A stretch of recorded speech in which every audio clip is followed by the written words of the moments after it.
You wanted the best. You've got the best podcast. The hottest podcast in the world. The Chris Voss Show, the preeminent podcast with guests so smart you may experience serious brain bleed. The CEOs, authors, thought leaders, visionaries, and motivators. Get ready. Strap yourself in. Keep your hands, arms, and legs inside the vehicle at all times, because you're about to go on a monster education roller coaster with your brain. Now, here's your host, Chris Voss. Hi, folks. Voss here from the ChrisVossShow.com. There you go, ladies and gentlemen. Welcome to the big show. As always, the Chris Voss Show is brought to you for 16 to 17, going on 17 years now, 2,600 episodes, excuse me. We just keep moving like the behemoth that we have always been, the great Chris Voss Show Podcast. Top 100 podcast. You can find it all over the place. Refer the show to your family, friends, and relatives. Go to goodreads.com/Chris Voss, linkedin.com/Chris Voss, Chris Voss1 on the TikTokity, and Chris Voss, or youtube.com/Chris Voss, just everywhere. Anyway, we have an amazing young man on the show with us today. We're going to be talking about his insightful book entitled Hollow Gods, out June 13th, 2023. Davidson Loehr joins us on the show today. We're going to be talking about his insights, his writings, and everything else so that you can learn more. He has always been a heretic, he claims. When he was, I just want to make sure I wasn't calling him that in his bio. This is his bio. I'm just calling my authors names. He's always been a dude. Anyway, he's always, I'm reading this. So Davidson has always been a heretic. When he was 6, his Sunday school teacher told the class a new story. It was called, as he heard it, Trinity. He didn't mind the God in the sky, Superman, and Captain Marvel were up there, so there could be room for gods too. And the God had a son. Well, this is fine too, he thought, especially since they had a poster of this blue-eyed, brown-haired son right on their Sunday school wall with a lot of little kids gathered around him. But then the teacher said there was a ghost, and there's always a ghost. The only image of a ghost Davidson knew was Casper, the friendly ghost. Casper, the friendly ghost. I grew up watching that. Now, Superman and Captain Marvel are one thing, but Casper, the friendly ghost, was just silly. So when the teacher asked if they understood this Trinity story, he told her that it wasn't a bad story, though not one of the best he'd heard. But next time, lose the ghost. The teacher got angry with him, and I love his imaginative gumption. And he said, Jesus doesn't like little boys who don't like this story. Yeah. Well, then Davidson said, you can lose Jesus too. Welcome to the show, Davidson. That's a hell of an entry I've ever read. So there you go. Well, welcome to the show. How are you, sir? I'm fine. There you go. I don't know that I ever thought of it that way when I heard it, but I like your version pretty good better. I like Captain America and Superman, or let's see, Captain Marvel. Excuse me. I'm going to get hate mail now. Captain Marvel and Superman, to be on the show. So give us your .coms. Where do you want people to find out more about you on the interweb, sir? All right. Now, what do you want to know? Your .coms, your websites, social media, any place that you want people to get to know you better. Well, I have a couple websites. They aren't doing much. One is DavidsonLoehr.com. The other is DavidsonLoehrAuthor.com, and they both list books and have some bio about me and stuff like that. And they both have ways to contact me on the websites too. There you go. When you were that little boy, did you ever think you'd be the guy on your website? I can see some pictures here. You have a giant boa that I can't believe you're standing holding that thing, because it looks like 2 foot thick. Yeah, it's a Burmese python.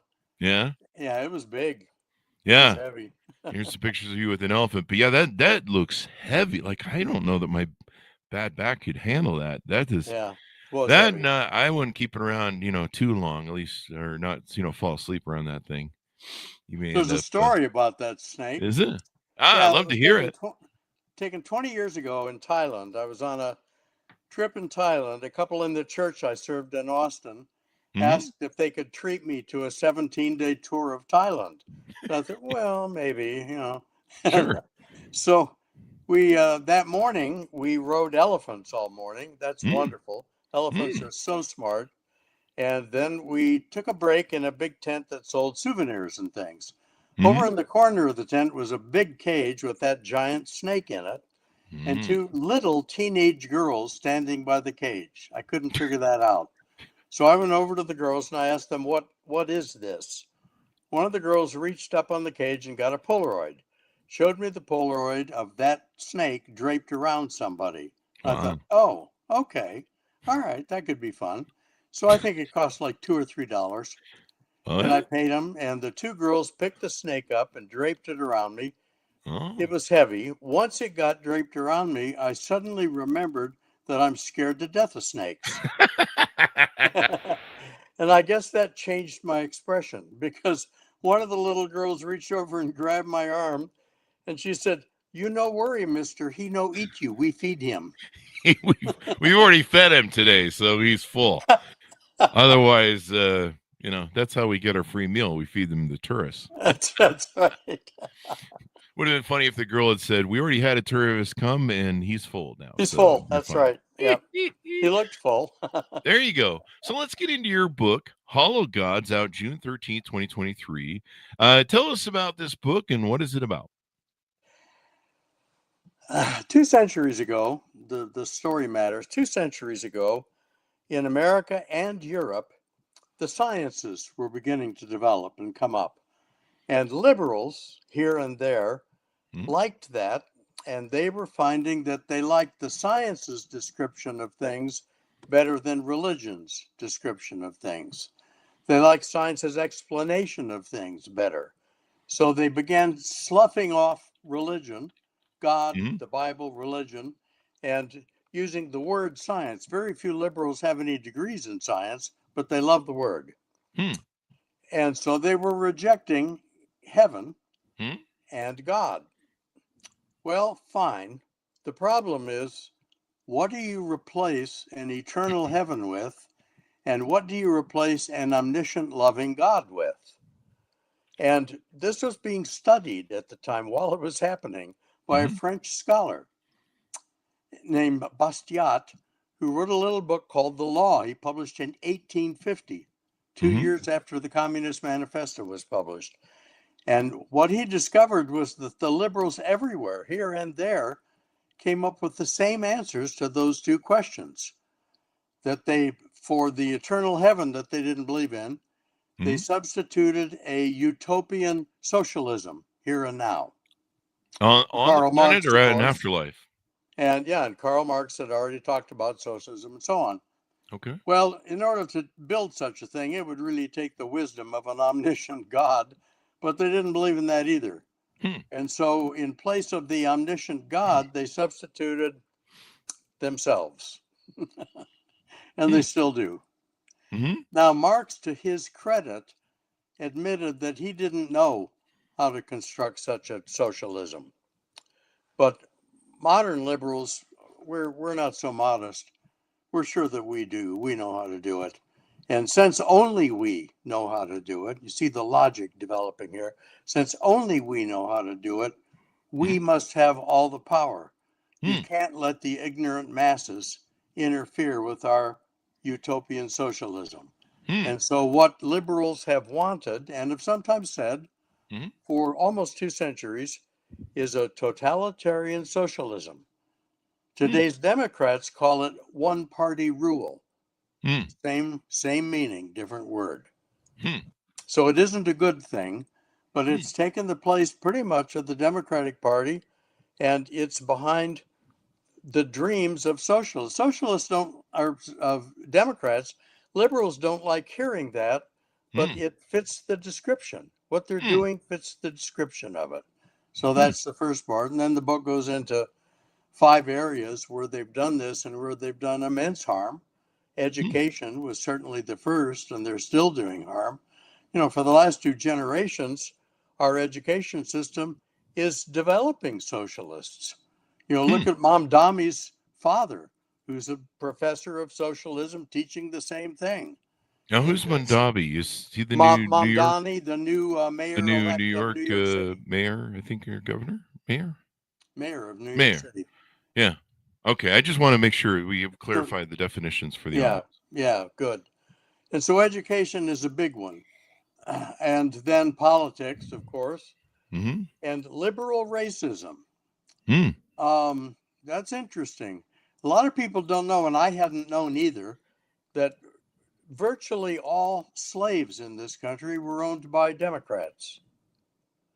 The Republican Party was formed in 1854 as the anti-slavery party, but the Democrats owned the slaves. That's very odd. Well, why I mention that is what they were doing with their slavery was believing that black people only existed to serve the wants and needs of white people. Well, you look at the liberals' approach to racism today, and the similarities are kind of astounding. For instance, it is true that there are some very bad schools for black students, bad educationally, unsafe, so on and so forth.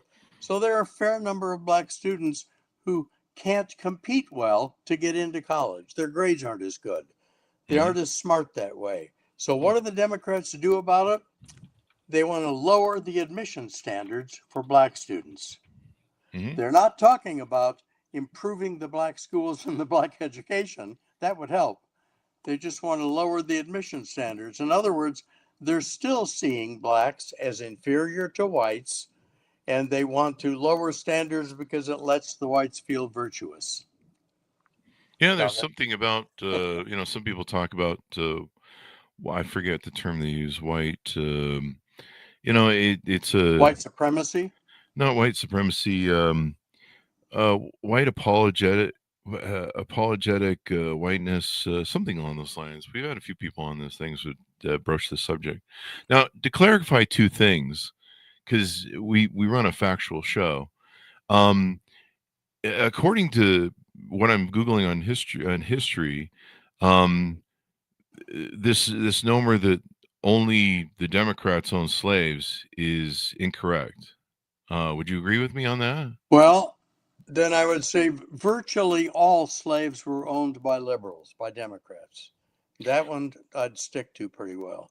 So I'm sure there were exceptions. what I'm getting off of Google search, and we could run this through Snopes, is in U.S. history, several major political parties existed before the modern Republican Party was found in 1954. Not all political parties everybody owned slaves back then. It was like everybody. The other thing you mentioned was the Republican Party was started, and you're right, the Democrats prior to President Johnson in the 60s, were the party that supported slavery, and then it flipped under Johnson once he signed all those socialist programs. Now, Yes. the GOP came out of the Whig Party, so there is a longer history to the GOP. But the fact that slavery was supported by the Democratic Party, and then it flipped on under Johnson. So I just want to make sure that's clear. Everybody owns slaves. I've never ever heard that comment that only Democrats or liberals own slaves. Slavery was endemic throughout our history. It's a good point, and I would just say what you've said. People should check it out. Let everybody check it out. All right, there you go. I mean, we just want to be factual on the show and make sure that it would seem illogical that there was only a short section of that. Now, were the Democratic people who support the Democratic Party part of the people, who I think they went against Lincoln and everything else, and they were the big oligarchs when it came to slavery? Yeah, that's very true. Right. Yeah. But it was endemic across I think everyone owned slaves pretty much back in those days. So let's keep moving through on the book. And so you feel now, and you mentioned in the subtitle of your book, Why Liberalism Became a Destructive Religion. Are you framing it as religion, or do you feel it really became a full-throated religion among liberals? It has become what gives liberals their primary identity, because they don't get their primary identity from religion anymore. They aren't saying, we're the children of God. And I think this is partly why differences in politics have become virtually impossible to communicate across. But it's the Democrats especially who will not try to communicate with the Republicans. That is much stronger than going the other way around. I think that's true. Okay. Again, check it out, people. So, what's the message you want to convey in Hollow Gods? What do you want the reader to learn out of that book?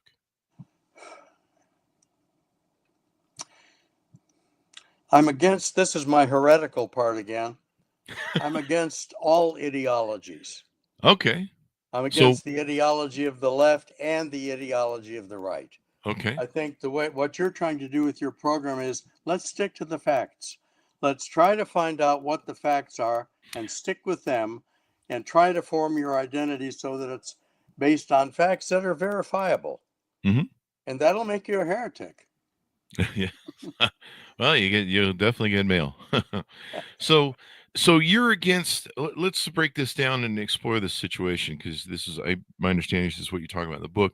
You're against right-wing extremism. Yes. We call this extremism. I don't want to put words in your mouth or set you up. Sure. Yeah. What would you call this? On the left and right, I mean, there's ideologies on both those sides, I guess. The left-wing extremism I would just call socialism. That seems to be what it is now. Okay. If there is a good name for right-wing extremism, I'm not sure what it is. I like conservatism. I prefer religion to politics for identity, but since I'm a heretic, that story's worth it too. I think you should have put on the title of your book, Davidson quotes heretic lore. I think that would have been kind of fun. When I finally decided 10 years after I got back from Vietnam, I was pretty lost. And then I finally decided I liked big questions and I wanted to work with those. And so I decided to go into ministry, which surprised the hell out of me. Since I'd pretty much thrown them all out when I was 6.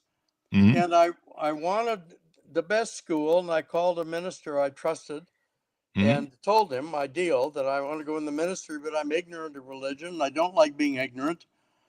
I need a PhD, not a seminary degree, because seminary degrees just teach you how to think like a Methodist or a Catholic or whatever. And I said, where's the best school to get a PhD in religion? And he said, he was a Southern preacher. And John said, well, he said, that'd have to be the University of Chicago. And I said, oh, I didn't know Chicago had a university. And there's this silence. John says, Jesus Christ. I'll tell you what to do. Call information for Chicago. If it exists, go there. So I did, it did, and I did. And I spent 7 years at the University of Chicago getting a master's and a PhD. It was a superb school. In the first course, in the first quarter, we were in a seminar and the professor was discussing something and he came up to the word heresy. And he was talking about heresy for a while. Then he stopped and he looked at us and he said, do you people know what heresy is? And we guessed what pretty much anybody would guess. You know, it must be something bad because it got people burned at the stake. So whatever it is, it's bad. It's a hair condition. No, I'm just kidding. Yeah, that's right. And he said, no, he said, you're wrong. He said, heresy comes from a Greek verb that simply means to choose. And I said, wait a minute. How can just choosing be so bad? And he said, because first, there has to be an arrogant orthodoxy that has declared all choices closed because only they have the wisdom and the power to do that. And he said, from that minute on, the heretics are the people who say, no, I'm not through choosing yet. And I decided, by God, heresy is a sacred word, and I've always been one of them. You found your calling in life. I did. There you go. So now let's get to your history. You talked about being in Vietnam. I opened with this story in your bio about you first kind of, again, I'm just assuming maybe your first dalliance of exposure to religion, or at least in that discussion with your teacher about the trifecta, the three spiritual Trinity. powers, the Trinity. That's Yeah, it. Sorry. right. The brain doesn't work anymore, so that's why I That's do right. podcasts.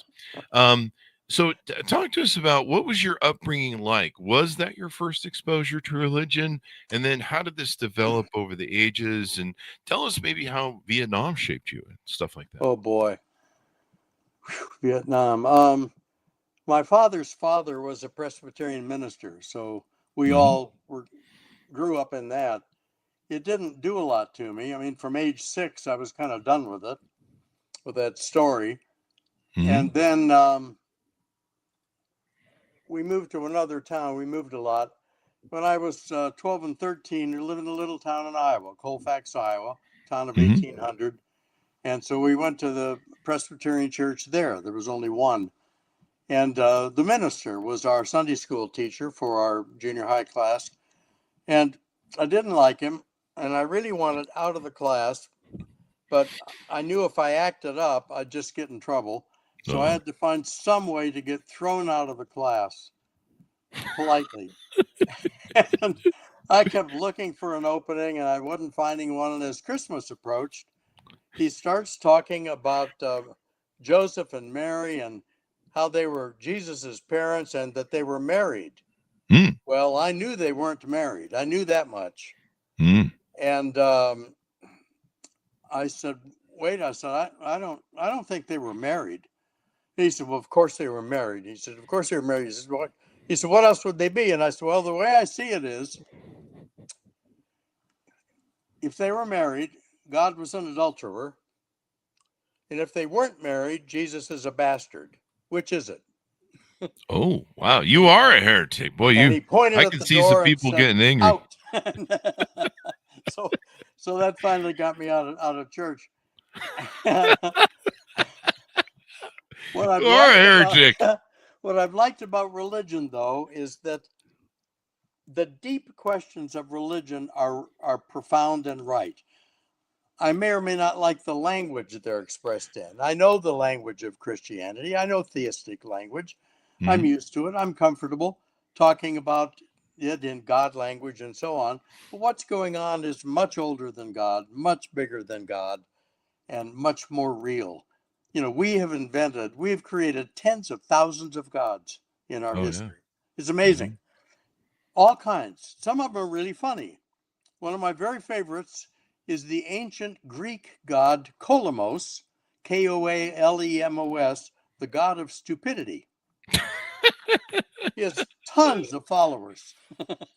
and one of my other favorites is the ancient Roman god of Sterculius,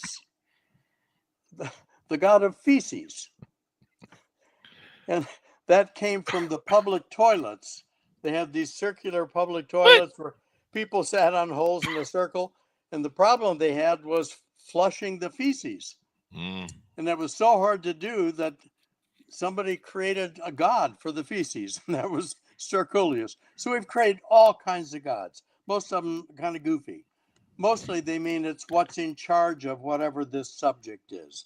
But the high gods, the gods of the golden rule, the gods of love, compassion, empathy, this kind of thing, those gods are very real and onto something. Whatever you call them, you need to know how to call them forth.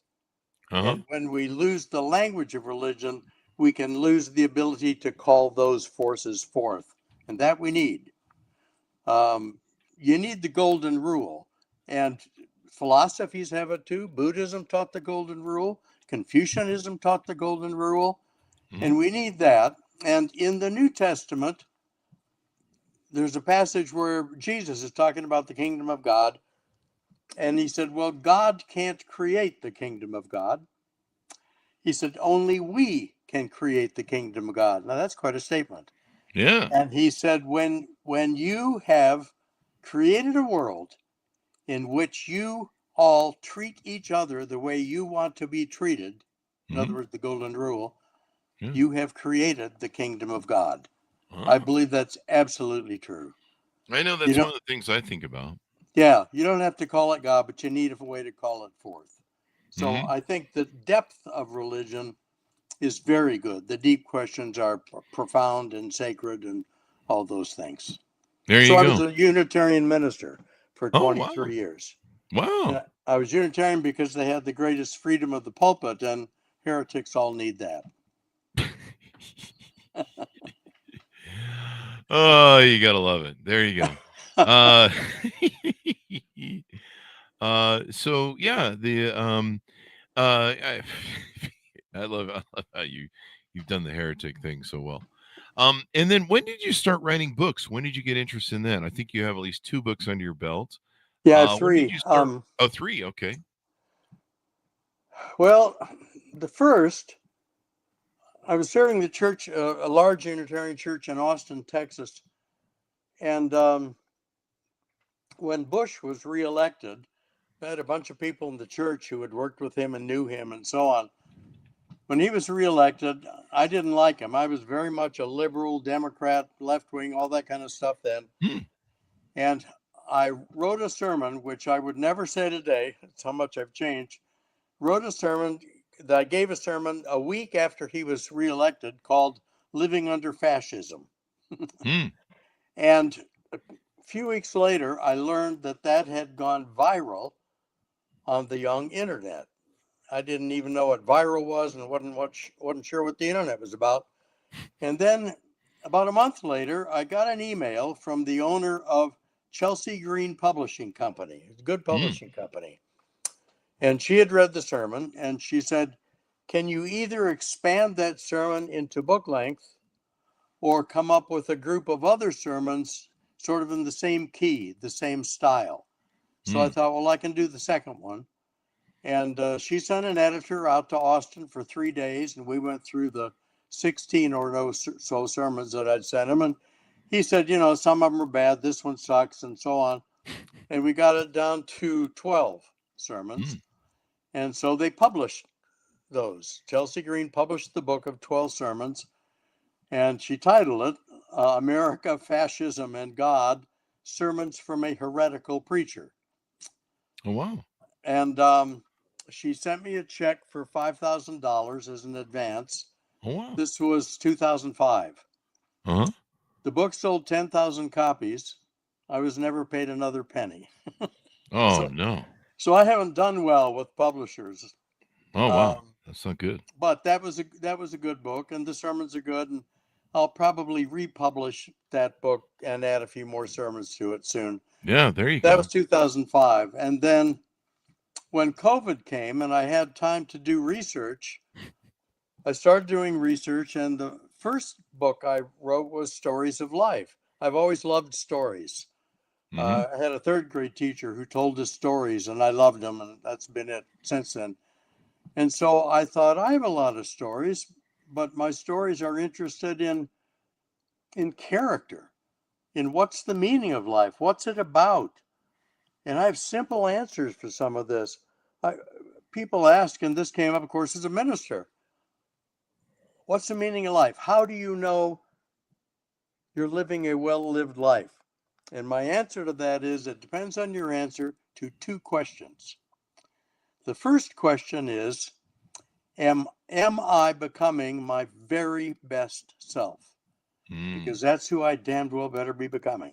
And the second question is, now, how should I live so that when I look back, I can be glad I lived that way? And if you can answer those 2 questions right, you're on the right path for this. So God language can help you do it if you understand the language, but you can do it in ordinary language. The philosopher I fell in love with in grad school was Wittgenstein. You may not have heard of him. He's known as the ordinary language philosopher. And what that means is, Wittgenstein said, and boy, do I agree with this. He said, if you can't say what you believe in ordinary language, you don't know what you believe. And I think right on the money. Yeah. That rule needs to be applied to every religion. So I've always tried to apply it to my versions of religion and preaching and teaching. So that was that book. Unfortunately, that was another publisher who took every cent. Damn it. Oh, no. So then in 2003, I wrote Hollow Gods, and that was just this awareness that socialism had taken over the Democratic Party and was speaking for it, and I couldn't buy that. Mhm. And so I wanted to reflect on that, on what happens, and did a lot of reading on it, and found that this has gone on in education for so long. When I got back from Vietnam in '67, I had been, well, it's another story, but I had a unique approach to the Army that gave me some rather amazing jobs. Mm. My first 5 months in Vietnam, I was the Vietnam entertainment officer. Oh, I wow. worked for the little office that handled every USO show. Mm-hmm. And I thought, man, did I beat the game. And Mhm. then after a few months, an officer candidate school classmate of mine was awarded a Silver Star, the third highest award for bravery. And my cocky little world came crashing down. Uh-oh. And I felt cowardly and ashamed. And I reframed war in about 2 minutes. And I remember saying in my hotel room, once I'd locked the door, saying, war is an archetypal experience. It's got to be much the same for all soldiers in all times and places. Yeah. And if I return home without having experienced war, I will not want to live with myself. Yeah. I could not have believed I would ever say such a thing.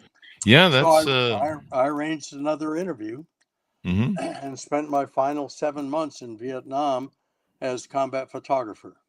Oh, wow.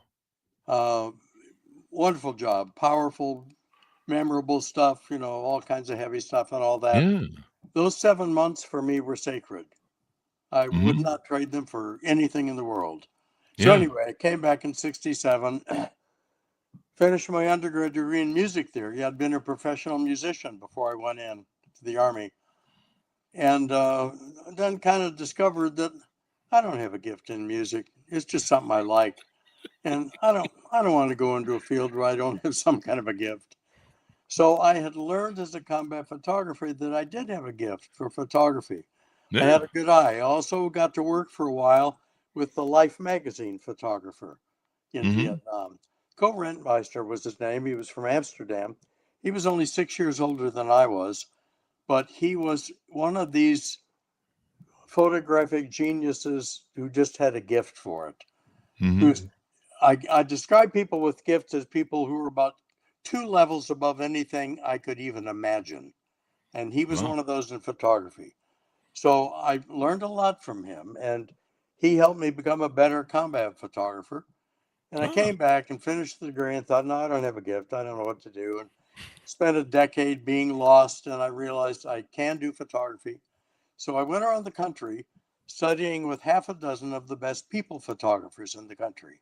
Oh, wow. And then I opened a classy and high priced portrait and wedding photography studio in Ann Arbor. And I really did have a gift for that. Yeah. But after 6 years, I got bored.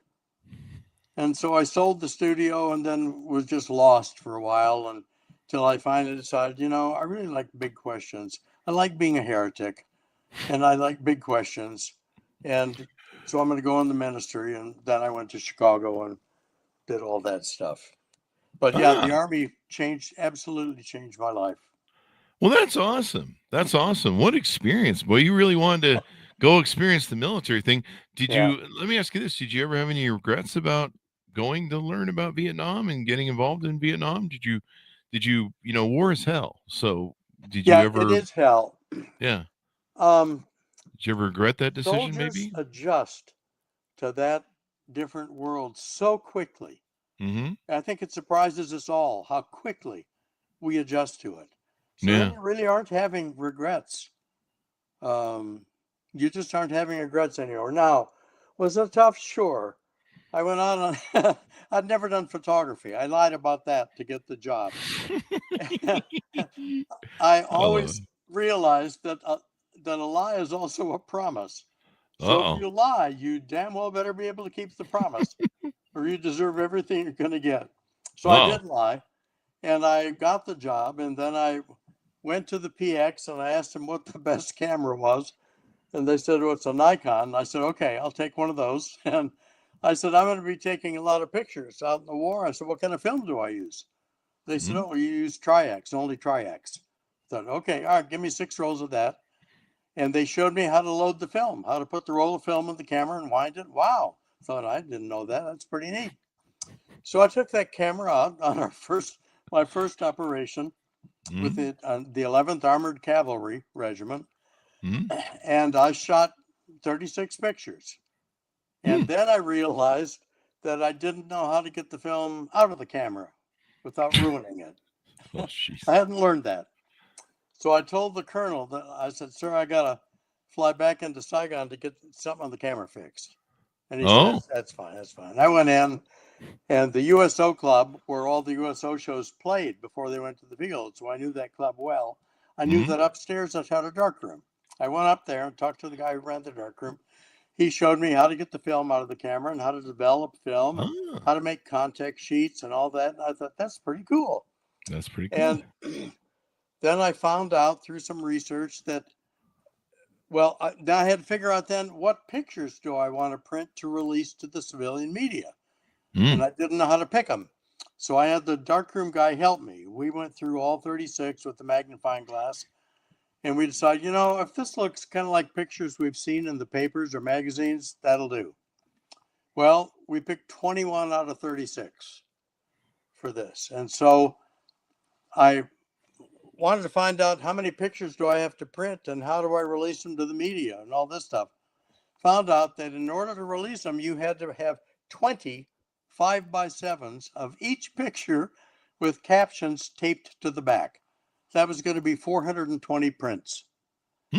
So I couldn't print them, and the darkroom was too small for it. So again, I found out that just go to the Tansanut Airport, the Saigon Airport, and the Air Force has a huge air-conditioned van with automated printing facilities in it. I thought, of course, the Air Force does. Jesus. Of course they do.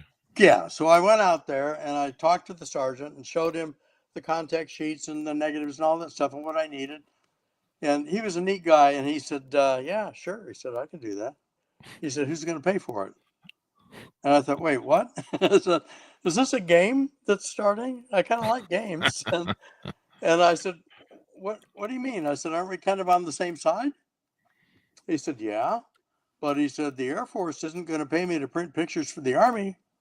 He said, the Army is not going to pay the Air Force to print pictures for them. He said, who's going to pay for it? And I said, all right, wait. I said, I can't pay for this. I said, how do I get these pictures? And he kind of smiled and he said, well, you have to give me what I want. I said, what is a game? I said, that's a game. All right. I said, then what do you want? He said, I want sea rations and jungle fatigues.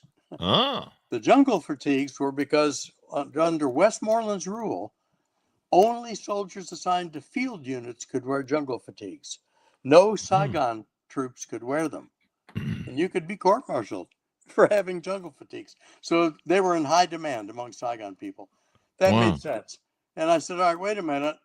How am I going to get, I can't steal those. How am I going to get those? He said, you go talk to your supply sergeants and find one where you have good chemistry and then tell them that's what you need and why.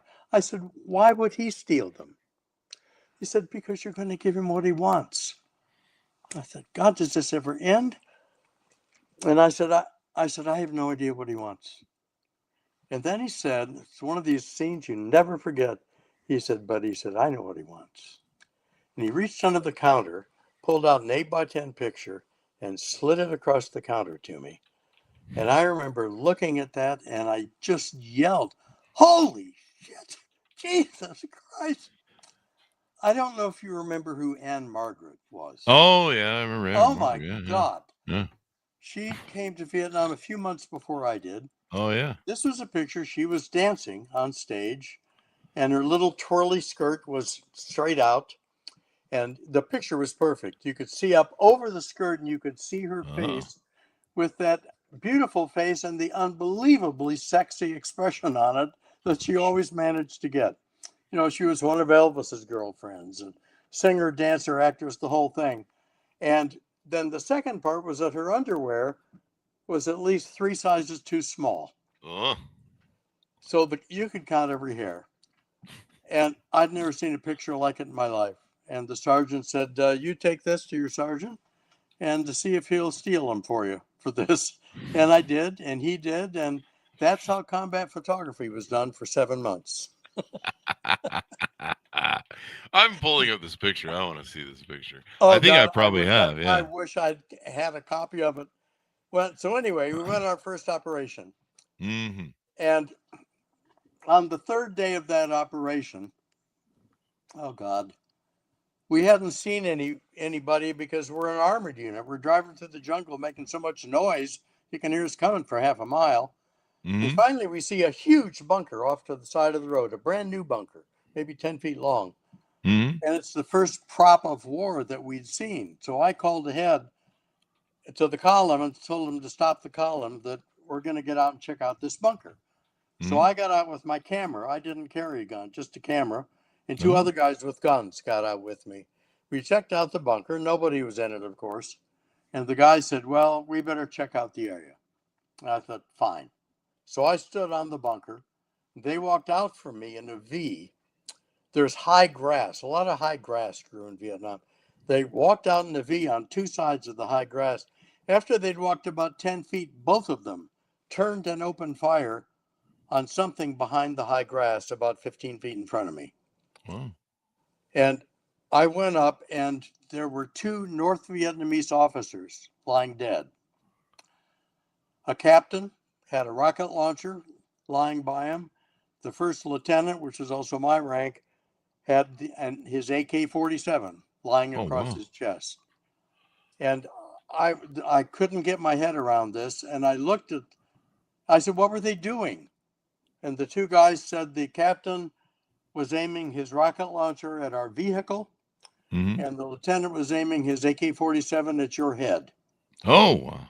And I couldn't get my head around that either. And I said, but what were they doing? And the men looked at me like I was a moron. And they said, sir, they were pulling the triggers. Their fingers were moving. Wow. And I thought about that, and I thought, what's that mean? Half a second? Quarter of a second? Yeah. So I looked at the rifle, and just when you think I couldn't say anything stupider, I looked at the rifle and I said, is it on safety? And they both looked at me, and I could hear their minds screaming, did you really graduate from OCS? Jesus. So they pulled the bolt back, and a bullet popped out. I still have that bullet. You still have that bullet? Wow. I still have that bullet. That was pretty smart to grab that thing, huh? The bullet with my name on it. Yeah. And I find that I really don't like to hold it or touch it. It just makes everything come alive again. Yeah, I would just put that in a jar and keep it on the far end. I wrap it in bubble wrap and put it in a drawer. Yeah. There you go. So as let's wrap up the show as we go out. Give people a final pitch on how to check out your book, Hollow Gods. Hollow Gods, yeah. You can buy it on Amazon, buy it anywhere they sell books. I think you'll like it. Now, I admit, conservatives are going to like it more than liberals, because I've said that liberalism became a destructive religion, and the socialism that took it over has become a destructive religion. But I think liberals will like it too. I'm a liberal, and I like it. There you go. So you are a liberal then? You identify as a liberal? I'm absolutely a liberal in religion. Okay. In politics, I vote Republican for the last 10 years. All right, there you go. That's interesting. You see yourself as a liberal, but the liberal has changed so much. I think, especially with woke culture and the left. Sure. I mean, me and Bill Amar, we used to be liberals, but they moved the goalposts. Like they just took it like they just went. That's right. Just and you find yourself in the middle. You're like, I'm not liberal anymore. I'm kind of middle. Yeah. Well, the word liberal originally means a bigger helping, and I like that meaning for it, and so I'm still looking for a bigger helping. I just couldn't get it from the Democratic Party anymore. Yeah. There you go. All right. Well, sounds good. Give us your .com so people can find you on the interwebs. Well, it would be davidsonloehr.com or davidsonloehrauthor.com. There we go. There we go. Well, thank you very much, Davidson, for coming on the show. We really appreciate it. Thank you, Chris. I've Thank enjoyed you. this. It's been a great discussion, and definitely something we should all reflect on. And I love your stories of war. You should do a, I don't mean to tell you what to do, but, I advise a lot of authors when they come on the show. You should do a book about some of your Vietnam stories. That sounds like maybe a whole new Full Metal Jacket. Yeah, Because, well, there were they're in the photographers stories in of Full Metal life. Jacket, too. Yeah. Yeah. So there you go. And imagine maybe do you still have your pictures for Vietnam and stuff that you took? No, well, actually, I do and don't. The combat photography I did on black and white, those are all the Army's negatives. Oh. And I wish to hell I had printed an extra copy of each picture that I took for me, but I didn't. So I only have 2 pictures that I took that some author sent me a few years ago. Oh, really? Found in papers with my name and the byline. Oh, that's awesome. But I also had a movie camera in Vietnam, and I took a lot of Super 8 and 8mm movies. And about 20 years ago, I made a DVD out of those. So I've got about a 50-minute DVD of all the Vietnam things, and then I added narration and music to it. So I had that. I don't. You could selling it, but you could make a nice book, and the video could be a compliment to people who buy the book. And I think your stories of Vietnam would be very interesting, especially as you observe things more. I think as a photographer and a cameraman, I'm also a photographer, and I think you observe things more than most people do in the moment. You're kind of a witness to everything in human nature. And so you might consider that if you haven't. There's got to be probably a way to maybe find your photos. I mean, technically, I don't know how it works with the Army, because you kind of, when you're with the Army, you're kind of owned by the Army. yeah. But my understanding of copyright law is if you're the photographer, you still own the copyright to that material. And so, there's Yeah, I don't know. probably, if they gave you the byline on it, there's probably a searchable way, or somebody's got to have a way. Somebody's got to have gone and looked for their photos in It's a good Vietnam. point. The way combat photography worked, I learned, and none of us in the Army minded this a bit, was that you put the pictures in this big double rack for the 5 o'clock briefings every night. And civilian media go through the rack and look at all the pictures, and they take whatever they want. If they're going to print them, they almost always put their own byline on the pictures. Now, we never cared, because we just wanted to get pictures of our guys in the newspapers back home, because it's about morale for us. Yeah. And morale helps determine your odds of living and dying. And so if I can get them all printed, I don't care whose byline they put on them, as long as it's our guys. But some of them did still leave our bylines on them. There might be a request that you could make. I don't know if you can make a formal request to the Pentagon or maybe whatever military body would oversee this. But there's got to be a way to request, maybe, to see if they can find your photos, or they could, even like Googling the internet. It's amazing That's what's really on good. there. So I'd never thought of that. That's really good. I know that there's people who there's some people who've taken some of the digital of just about anything and turn it into electronic. And so there's probably a way that what was the art? What was the paper back then? The Stars and Stripes, the news. Oh, the newspaper? Yeah. Yeah, I think that was their newspaper. The Army newspaper over there. Yeah. I think you might have a book there. I mean, the stories, I'm sure, are amazing, heartbreaking, and human nature and human condition. So there you go. Well, thank you very much for coming on the show, Davidson. We really appreciate it. If you send me an email, I'll send you the DVD of all the home movies. Okay, sure. I'd love to see that. Yeah. I think if you had a book, they do these things now with book authors where they do an audio CD. Yeah. That comes with the thing, and it has like pictures on it and different That's media. good. Yeah. And so it's kind of you can pay more for it, and you can get more than. Yeah, I have an audio book of Hollow Gods too. Yeah, there you go. People can get on Kindle, hardcover, paperback, and audiobook. Yeah. Thank you very much for coming to the show, Davidson. We certainly appreciate you. I thank you very much, Chris. Thank you. And order up his book wherever fine books are sold. Hollow Gods, out June 13th, 2023. Thanks, Ryan, for tuning in. Go to goodreads.com/Chris Voss, LinkedIn.com/Chris Voss, YouTube.com/Chris Voss, and Facebook.com/Chris Voss. Be good to each other. Stay safe. We'll see you next time.